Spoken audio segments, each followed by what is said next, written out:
थी, एक डोरी जो केवल भाई बहन के रिश्ते की पहचान नहीं बल्कि हमारे सनातन धर्म की गहराई से जुड़ा एक गूढ़ आध्यात्मिक संदेश भी है। क्या आप जानते हैं, रक्षाबंधन का अर्थ केवल रक्षा का वादा नहीं, आत्मा की उन्नति और धर्म की रक्षा से भी है।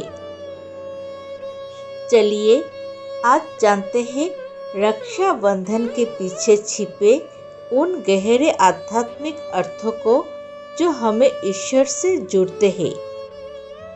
रक्षाबंधन के अनेक पौराणिक संदर्भ मिलते हैं। एक कथा में द्रौपदी ने श्री कृष्ण को रक्षा सूत्र बांधा था जब उन्होंने सुदर्शन चक्र से शिशुपाल का वध किया और उनके हाथ से रक्त बह निकला।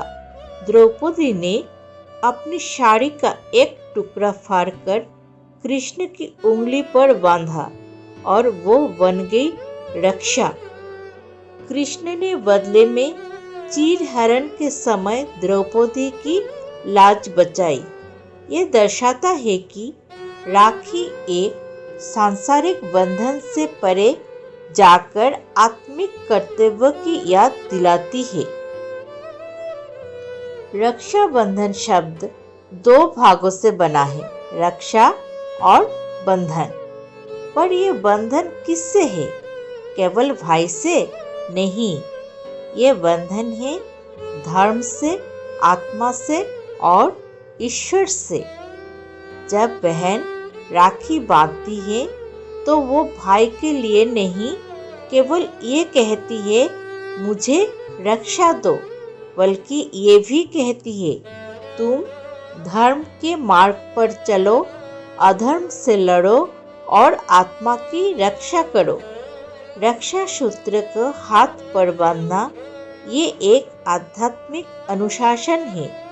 जैसे जग में रक्षा सूत्र बांधा जाता है जिसका अर्थ है मैं अब स्वयं को परमात्मा के संरक्षण में समर्पित करता हूँ।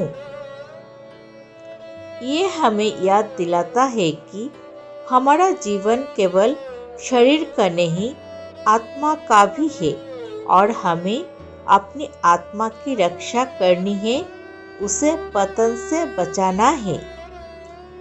योग शास्त्र में भी बंधन का अर्थ आत्मा का संयम है, मन, इंद्रियों और विकारों से रक्षा करना। रक्षा सूत्र एक प्रतीक है कि हम अपने कर्म, विचार और शब्दों से धर्म की रक्षा करें।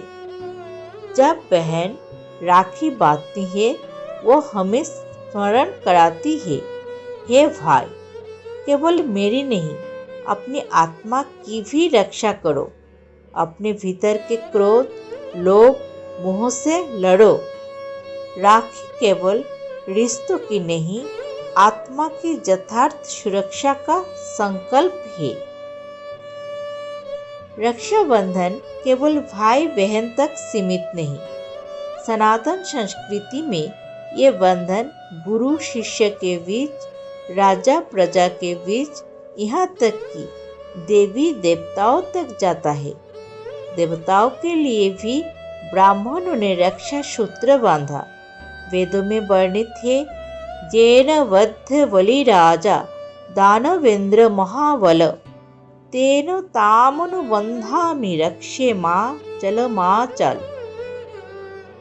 इसका अर्थ है जिस रक्षा सूत्र से बलि जैसे महाबली राक्षस को बांधा गया उसी से हम तुम्हारी भी रक्षा करें। ये सूत्र सिर्फ शरीर की नहीं, पूरे समाज की रक्षा का प्रतीक बन जाता है। आज जब रिश्ते खोखले हो रहे हैं, रक्षाबंधन हमें फिर से याद दिलाता है रिश्ते केवल खून के नहीं, भाव के होते हैं।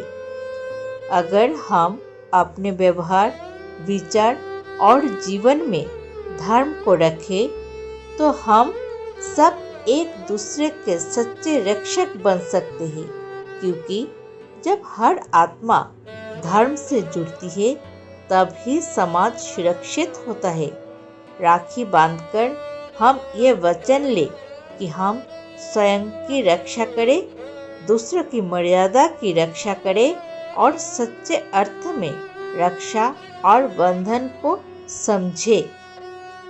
इस रक्षा बंधन पर केवल मिठाइयाँ ही नहीं बांटे, धर्म, प्रेम और आत्मिक ऊर्जा भी बांटे। अपने भीतर के ईश्वर को जगाए, क्योंकि वही है सबसे बड़ा रक्षक। जय श्री कृष्ण, जय सनातन धर्म, शुभ रक्षाबंधन।